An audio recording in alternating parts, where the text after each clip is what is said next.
یک زمان صد برگ ها بو داشتند. یک زمان صد برگ ها بو داشتند، دختران شهر ابرو داشتند. طرفه لیلی ها چو مجنون بیت ها، موی تا خمران زانو داشتند. رونق بازار از انصاف بود، بی خطا بار و ترازو داشتند. بی شمر گنجشک ها در باغ ما، خوانش و بازی هیاهو داشتند.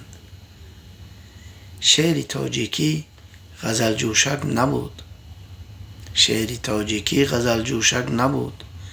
شاعران طبعی سخنگو داشتند.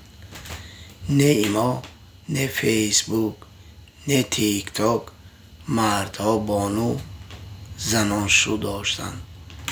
تا همه دعوای ملایی نکرد، پیر و برنا ترس از او داشتند.